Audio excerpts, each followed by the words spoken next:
28 de agosto de 2016. Santa Mónica, California.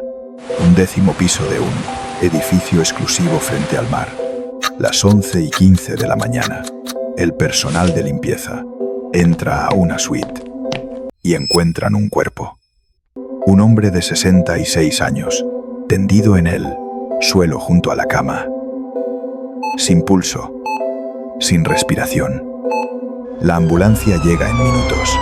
Los paramédicos intentan reanimarlo, pero es tarde. Alberto Aguilera Valadez, conocido por el mundo como Juan Gabriel, el Divo de Juárez, está muerto. Oficialmente paro cardíaco, un corazón que se detuvo después de décadas de trabajar sin descanso. Pero lo que ocurrió después de su muerte fue casi tan dramático como su vida, porque cuando se abrió el testamento, cuando empezaron a aparecer herederos, cuando se supo cuánto dinero había dejado, comenzó una guerra legal que todavía no termina, porque Juan Gabriel tuvo 4 hijos reconocidos, pero según versiones recogidas de personas cercanas a él, hubo otros, muchos otros, hijos que él nunca reconoció, hijos que aparecieron después de su muerte con pruebas de ADN, hijos que él siempre supo que existían, pero que decidió ignorar. Y ese silencio millonario, ocultaba algo que Juan Gabriel protegió toda su vida, su secreto más grande. Pero para entender por qué nunca reconoció a esos hijos, por qué prefirió mentir antes que admitir su verdad, hay que volver al principio, a un 28 de agosto de 2016. Santa Mónica, California. 11º piso de un edificio exclusivo frente al mar. Las 11:15 de la mañana. El personal de limpieza entra a una suite y encuentran un cuerpo. Un hombre de 66 años, tendido en el suelo junto a la cama. Sin pulso, sin respiración. La ambulancia llega en minutos. Los paramédicos intentan reanimarlo, pero es tarde. Alberto Aguilera Valadez, conocido por el mundo como Juan Gabriel, el Divo de Juárez, está muerto. Oficialmente, paro cardíaco. Un corazón que se detuvo después de décadas de trabajar sin descanso. Pero lo que ocurrió después de su muerte fue casi tan dramático como su vida. Porque cuando se abrió el testamento, cuando empezaron a aparecer herederos, cuando se supo cuánto dinero había dejado, comenzó una guerra legal que todavía no termina, porque Juan Gabriel tuvo 4 hijos reconocidos.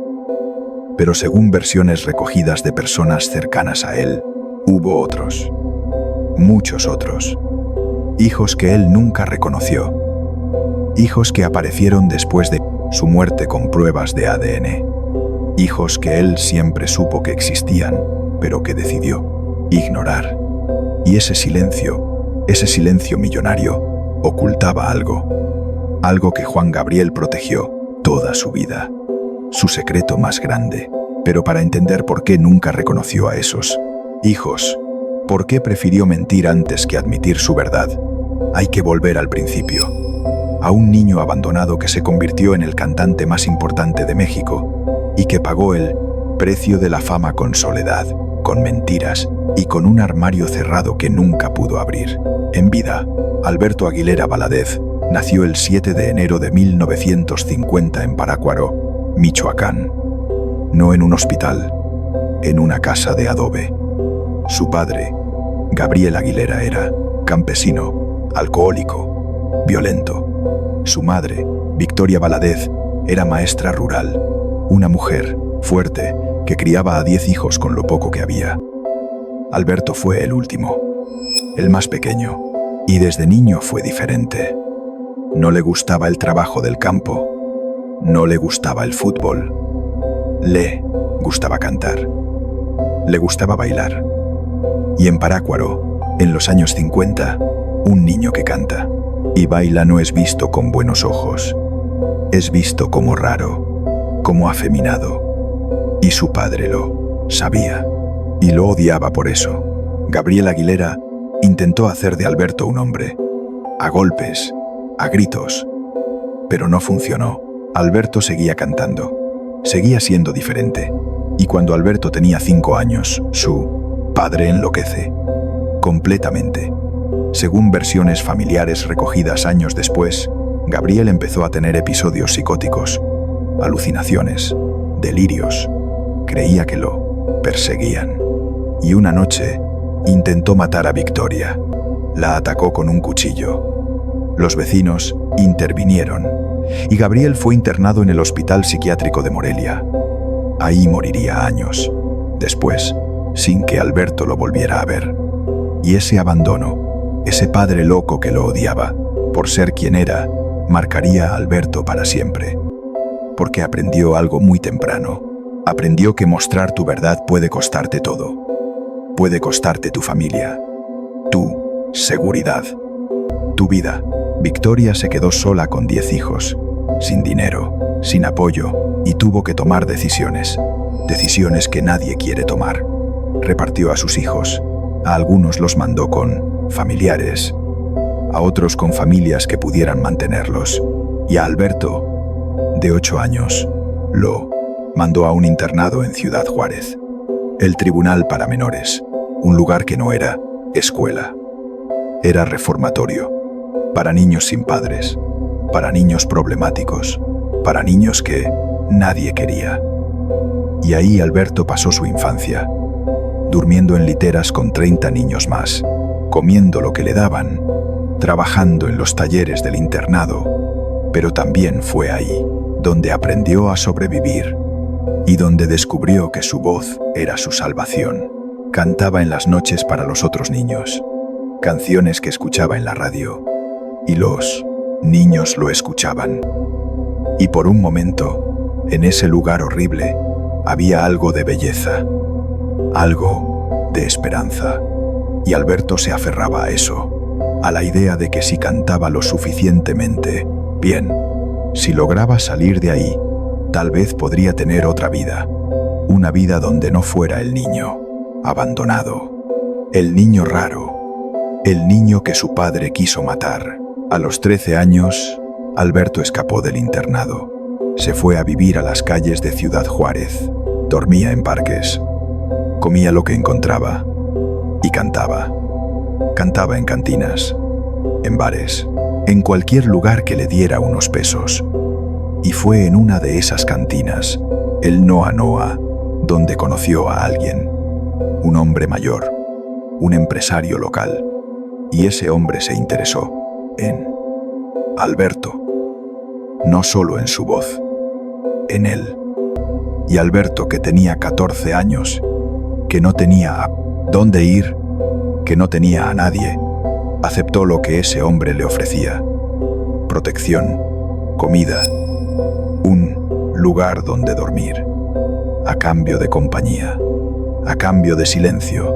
No se sabe mucho de esa relación. Alberto nunca habló de ella públicamente, pero personas cercanas a él dijeron años después que ese fue el primer hombre en su vida, el primero de muchos, y que Alberto aprendió algo importante en esos años. Aprendió que su orientación sexual era peligrosa, que tenía que ocultarla, que si la gente sabía, lo rechazarían, como su padre lo había rechazado, como la sociedad rechazaba a los hombres que amaban a otros hombres. Así que Alberto decidió algo. Decidió que nunca diría su verdad, y cumplió esa promesa hasta su muerte. A los 17 años, Alberto ya estaba cantando profesionalmente. Cambió su nombre. Se llamó Adán Luna, luego Adamo, finalmente Juan Gabriel.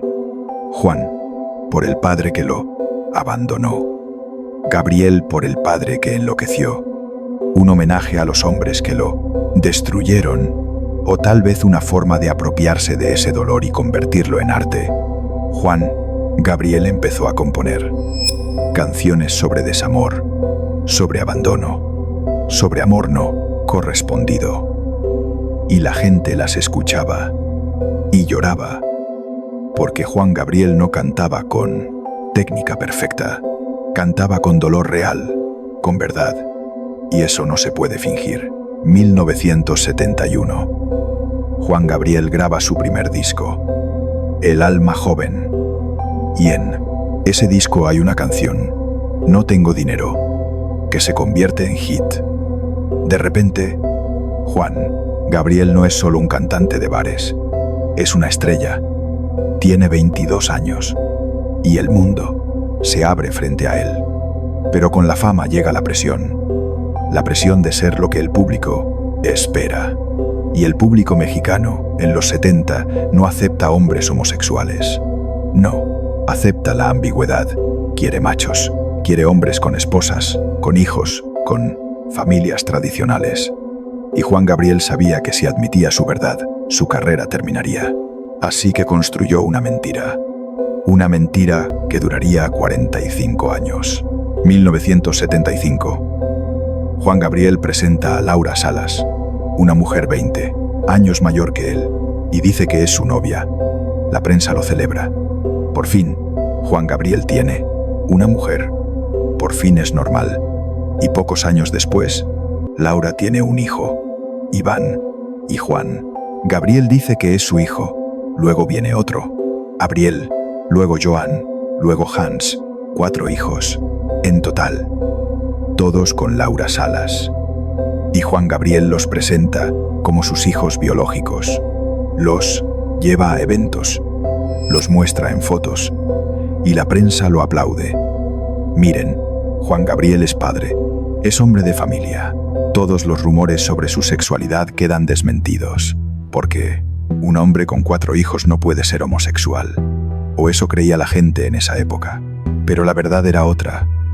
Laura Salas no era su pareja romántica. Era una amiga, una confidente. Y según versiones que salieron años después, ella aceptó ese arreglo. Aceptó tener hijos, ya sea por inseminación artificial o por métodos que nunca se aclararon públicamente, y permitir que Juan Gabriel los presentara como suyos. A cambio, Juan Gabriel le dio todo: casas, dinero, seguridad. Y ella crió a esos niños, prácticamente sola, porque Juan Gabriel siempre estaba de gira, siempre trabajando, siempre ausente. Y mientras criaba a esos 4 hijos con Laura, Juan Gabriel tenía otra vida, una vida secreta.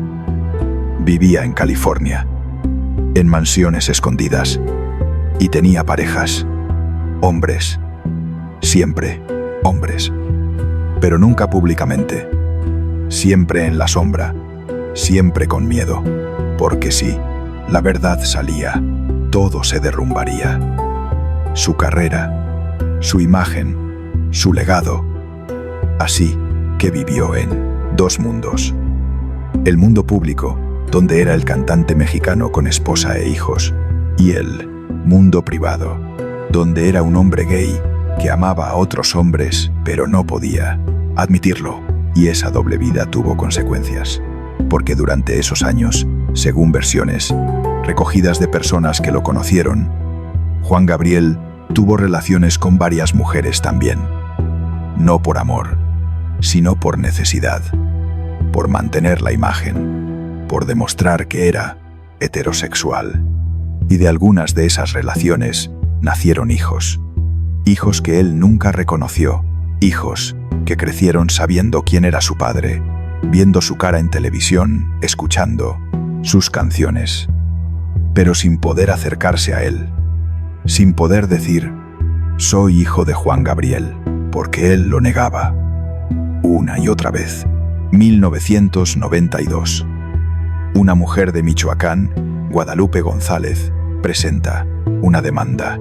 Dice que su hijo Luis Alberto es hijo de Juan Gabriel.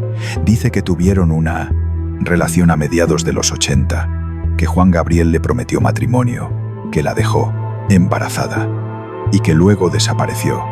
Pide prueba de paternidad, pide pensión alimenticia, pide reconocimiento.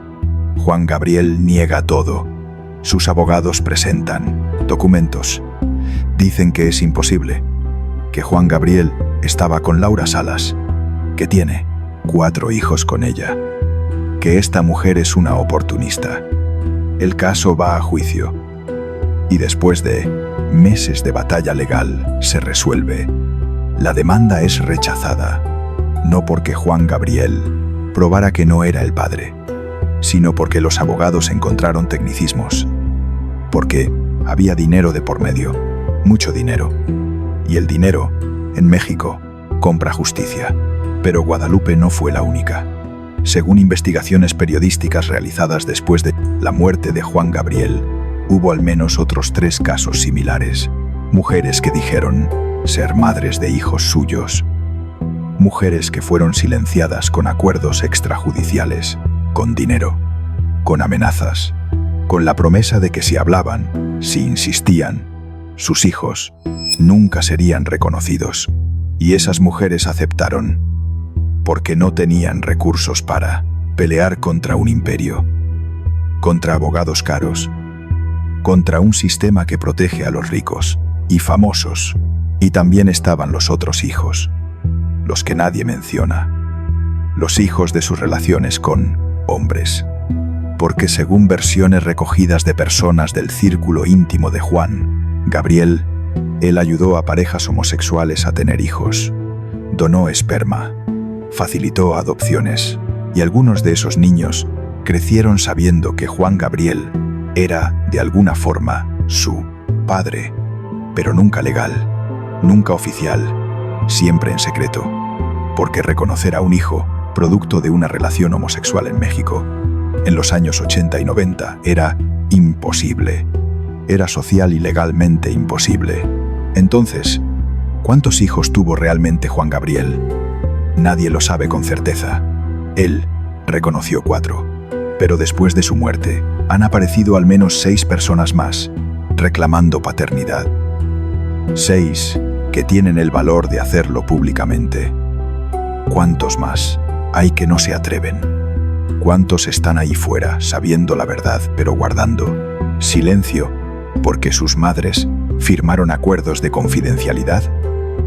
Padre, porque Juan Gabriel decidió que su imagen era más importante que su tada. Responsabilidades, 2000. Juan Gabriel está en la cima, llena el Palacio de Bellas Artes, vende millones de discos. Sus conciertos en el Auditorio Nacional son legendarios, y su fortuna crece. Propiedades en California, en Ciudad de México, en Guadalajara, derechos de autor de más de 1.800 canciones. Contratos millonarios. Se estima que su fortuna, en ese momento, supera los $30 millones. Y todo ese dinero va a un fideicomiso.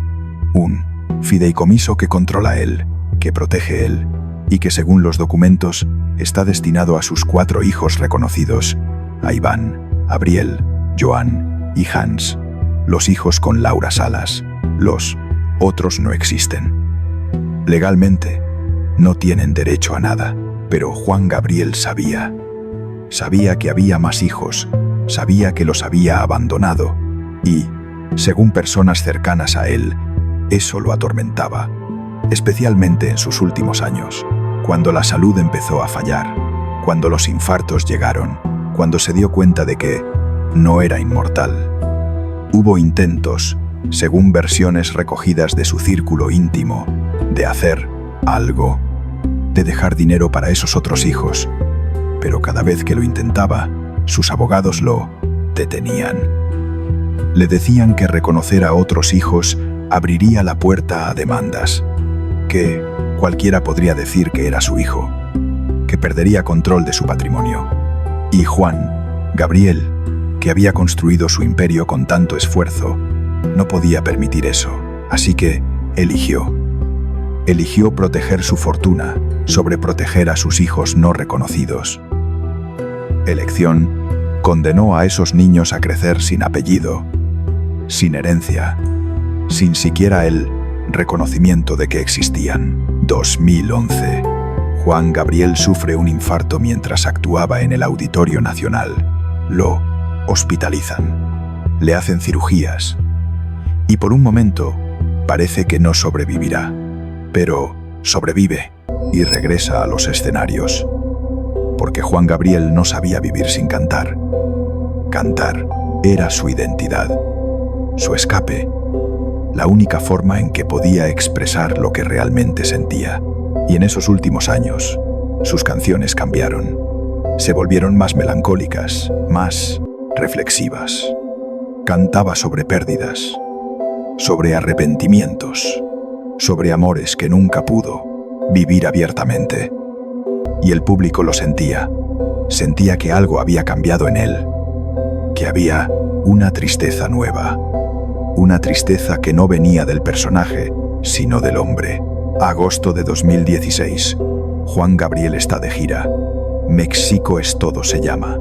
Una gira de despedida, aunque él nunca lo dijo así. Viaja por Estados Unidos, llena estadios.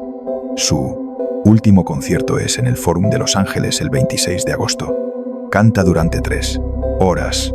El público lo ovaciona, lo ama, y él se despide, no con palabras especiales, solo con su música. 2 días después, está muerto. En esa suite de Santa Mónica, solo, como había vivido gran parte de su vida. Solo, cuando se anuncia su muerte, México se paraliza. El presidente declara 3 días de luto nacional. Millones lloran. Es como si hubieran perdido a un miembro de la familia. Porque Juan Gabriel no era solo un cantante. Era parte de la identidad mexicana. Era el niño pobre que triunfó. El abandono convertido en arte. Y su muerte deja un vacío. Pero también deja preguntas. Muchas preguntas. La primera pregunta: ¿dónde está el cuerpo? Porque Juan Gabriel fue cremado inmediatamente, sin autopsia pública, sin velorio abierto. Y eso generó teorías. Algunos dijeron que no estaba muerto, que había fingido su muerte para retirarse en paz. Otros dijeron que murió de algo más, que la versión oficial del paro cardíaco ocultaba otra cosa. SIDA, dijeron algunos. Suicidio, dijeron otros.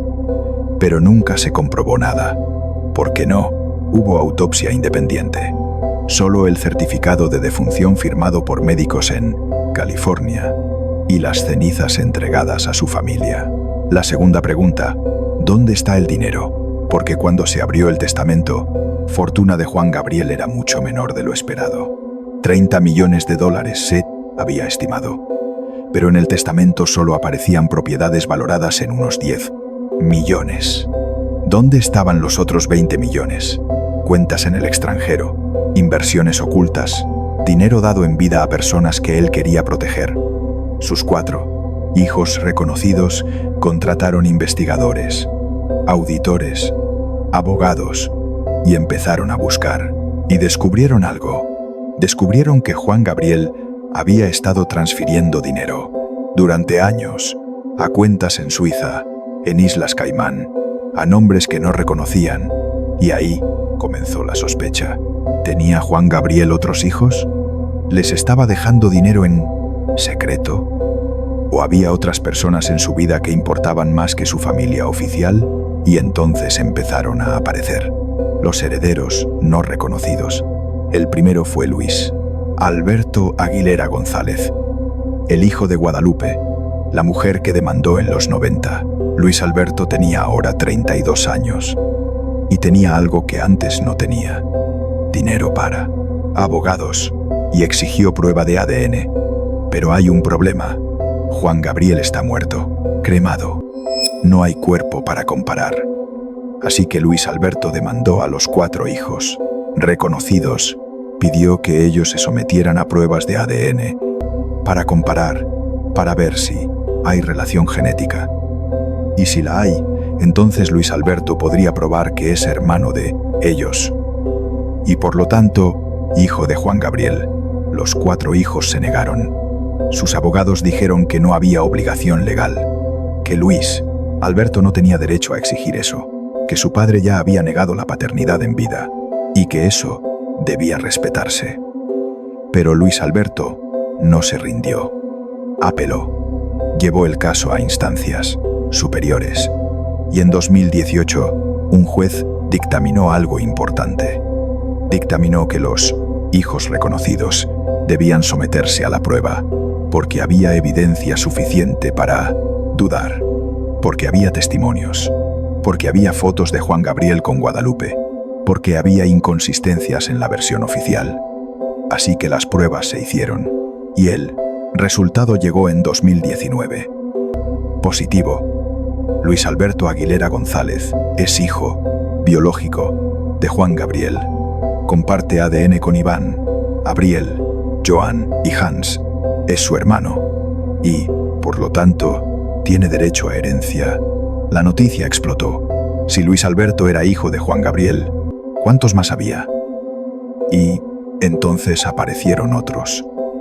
João Gabriel, un joven de Brasil que dice ser hijo de Juan Gabriel producto de una relación que él tuvo en los 80 durante una gira.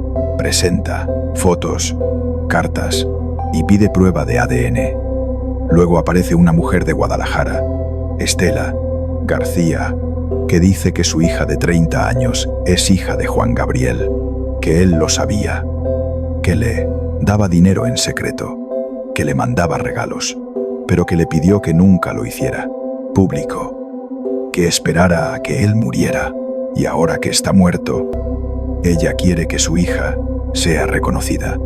Luego otro, y en total, hasta 2024, hay 8 personas reclamando ser hijos de Juan Gabriel. 8 que están dispuestos a pelear legalmente. ¿Cuántos más hay que no pelean? Que simplemente viven sabiendo la verdad pero sin los recursos o la voluntad de enfrentar un juicio mediático. Y mientras todo esto ocurre, los 4 hijos originales pelean. No solo contra los nuevos herederos, sino entre ellos. Porque el testamento dejado por Juan Gabriel no era claro. No especificaba porcentajes exactos.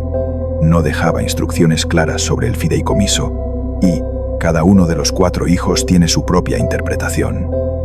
Iván, el mayor, dice que su padre le dio control sobre el legado artístico, que él debe decidir qué canciones se usan, qué proyectos se aprueban. Los otros 3 no están de acuerdo. Dicen que todo debe ser equitativo y han pasado años en cortes, gastando el dinero de la herencia en abogados, destruyendo la relación entre ellos.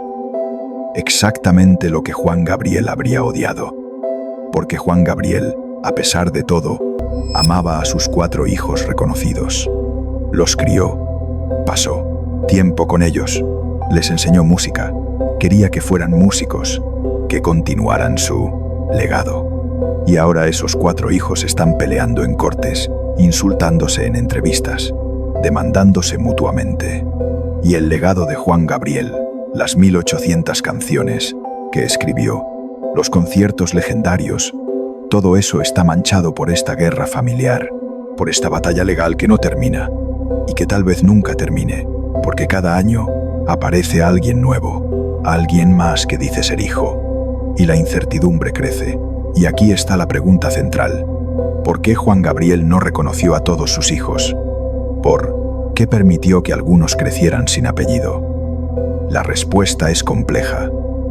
Porque Juan Gabriel vivió toda su vida ocultando su verdad, ocultando su orientación sexual. Y reconocer hijos fuera de su relación con Laura Salas habría generado preguntas. ¿Con quién tuvo a esos niños? ¿Cuándo? ¿Por qué no están con sus madres?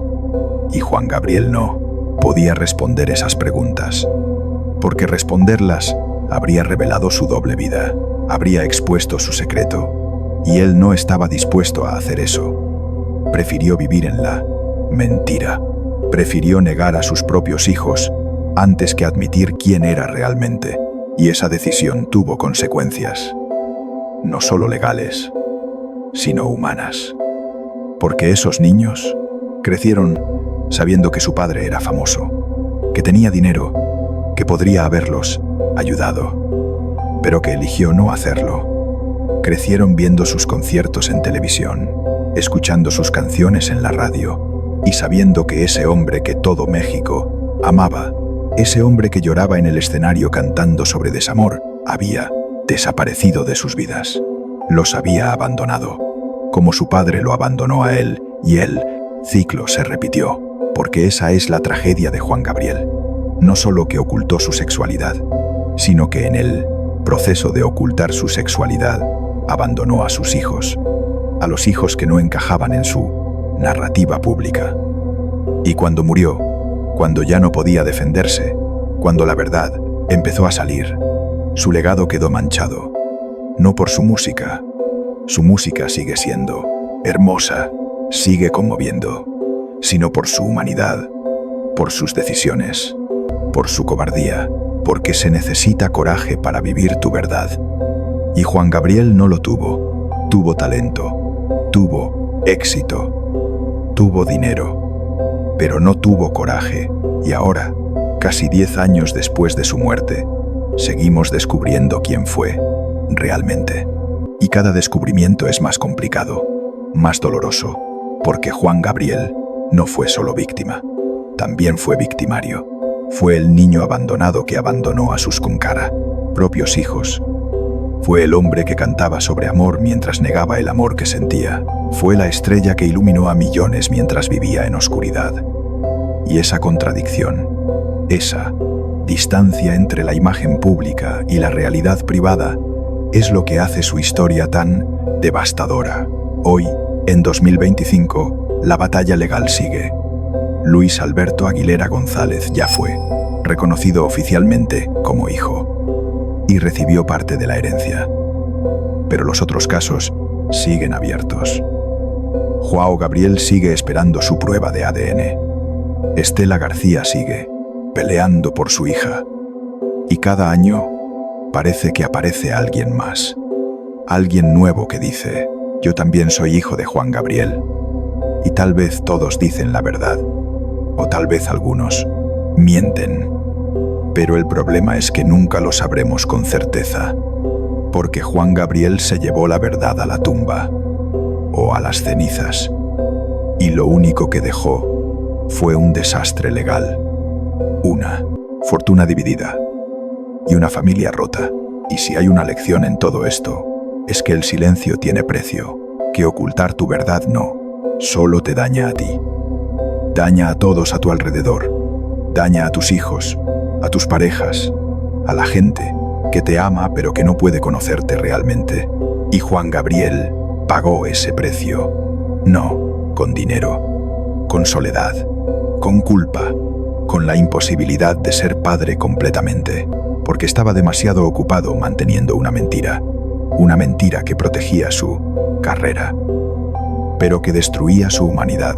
Y lo más triste es que tal vez no era necesario, porque hacia el final de su vida, la sociedad estaba cambiando. Artistas homosexuales empezaban a salir del closet, y el público, especialmente las nuevas generaciones, los aceptaba, los apoyaba. Juan Gabriel pudo haber sido un pionero, pudo haber dicho su verdad, habría amado aún más, porque la gente ama la autenticidad. La gente perdona errores, pero la gente no perdona la mentira sostenida. Y Juan Gabriel mintió durante 45 años.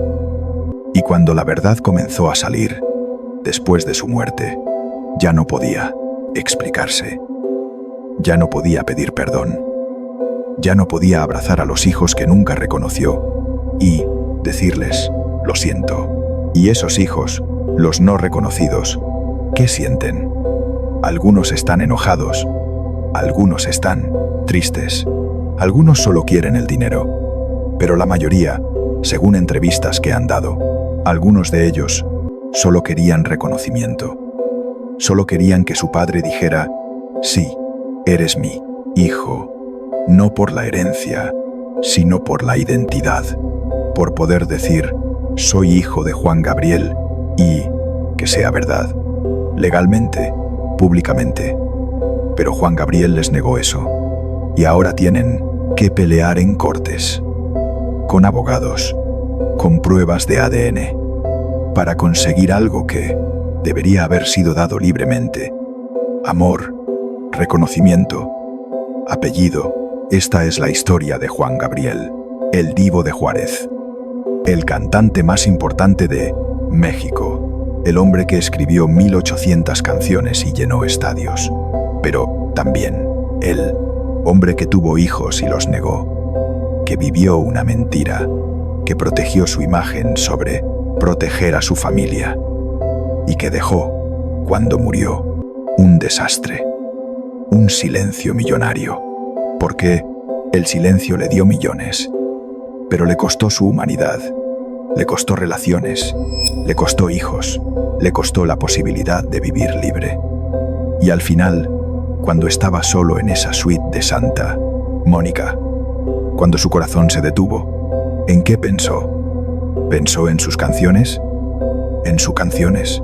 ¿Público? ¿O pensó en los hijos que abandonó?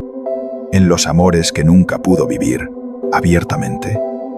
¿En la vida que pudo haber tenido si hubiera sido valiente? Nunca lo sabremos, porque Juan Gabriel se fue y dejó solo preguntas y batallas legales, y una fortuna que se está gastando en abogados, y un legado musical hermoso manchado por decisiones humanas terribles. Y tal vez eso es lo más humano de todo, que puedes ser un genio, puedes ser una leyenda, puedes ser amado por millones, y aún así puedes fallar como padre, puedes fallar como persona, puedes vivir en la mentira y pagar el precio, no en vida, sino después, cuando ya no puedes defenderte, cuando la verdad sale y todos te juzgan, y tu legado se complica, y la gente que te amaba empieza a dudar, y las canciones que cantaban con lágrimas ahora las cantan con preguntas. ¿Fue Juan Gabriel un villano? No, fue una víctima, víctima de su tiempo, víctima de una sociedad que no aceptaba la homosexualidad, víctima de su propio miedo, pero también fue victimario, porque sus decisiones lastimaron gente, lastimaron a sus hijos, a las madres de esos hijos, a sus parejas secretas, y la línea entre ser víctima y victimario es delgada. Y Juan Gabriel caminó en esa línea toda su vida, y cuando murió, cayó, y ahora estamos todos tratando de entender de qué lado cayó realmente, y tal vez no hay respuesta. Tal vez la verdad es que Juan Gabriel fue ambos, víctima y victimario, genio y cobarde, leyenda y mentiroso, y que su historia es una advertencia sobre el costo del silencio, sobre el peligro de vivir una mentira, sobre cómo proteger tu imagen puede destruir tu alma, y sobre cómo el dinero, todo el dinero del mundo, no compra paz, no compra perdón, y definitivamente no borra tus errores. ¿Qué piensas? ¿Debemos juzgar a Juan Gabriel por sus errores? ¿O debemos separar al artista del hombre? ¿Podemos seguir disfrutando sus canciones sabiendo que abandonó a ni hasta sus hijos? Déjamelo en los comentarios. Y si esta historia te movió, si te hizo pensar, si te hizo cuestionar algo, compártela. Contadas. Las historias complicadas. Las historias donde no hay buenos y malos claros. Solo humanos. Humanos fallidos. Humanos que tomaron decisiones y que pagaron el precio. La próxima semana, otra historia. Otro famoso. Otro secreto que el dinero no pudo ocultar. Nos vemos ahí.